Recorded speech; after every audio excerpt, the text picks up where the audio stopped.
Local committee അംഗം തന്നെ വിനയായി. കോയിപ്രം ബ്ലോക്കിലും LDF ഔട്ട്.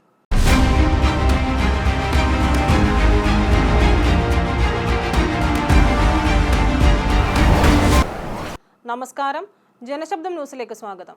കോയിപ്രം ബ്ലോക്കിൽ UDF കൊണ്ടുവന്ന അവിശ്വാസ പ്രമേയം പാസായി. LDF യോഗം ബഹിഷ്കരിക്കാൻ തീരുമാനിച്ചിരുന്നു.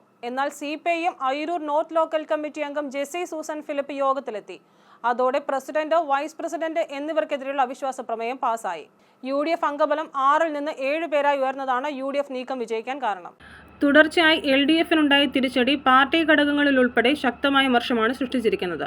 അവസാന വർഷം പ്രസിഡന്റ് പദം വാഗ്ദാനം ചെയ്തിട്ടും അത് നടപ്പിലാക്കാൻ CPM നേതൃത്വത്തിന് കഴിയാത്തതിൽ പ്രതിഷേധിച്ചാണ് ജെസി സൂസൻ ഫിലിപ്പ് UDF പക്ഷത്തേക്ക് മറിഞ്ഞത്.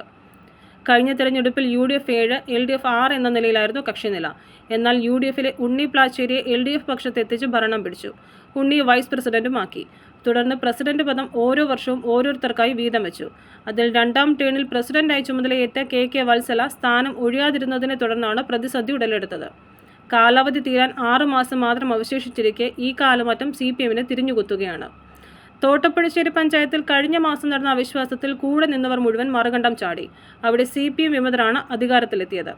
അയിരൂർ പഞ്ചായത്തിലും അധികാര തർക്കം ഒരു ലോക്കൽ കമ്മിറ്റി അംഗത്തിന്റെ പഞ്ചായത്ത് അംഗത്വം രാജിവെക്കുന്ന അവസ്ഥയിൽ കൊണ്ടെത്തിച്ചിരുന്നു.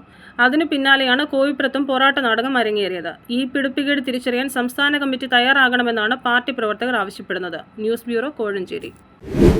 രക്തരക്ഷസ് പത്തനംതിട്ട റിംഗ് റോഡിൽ കണ്ണമ്പത്തൂർ ഗ്രൗണ്ടിൽ അഥവാ ജിയോ ഗ്രൗണ്ടിൽ.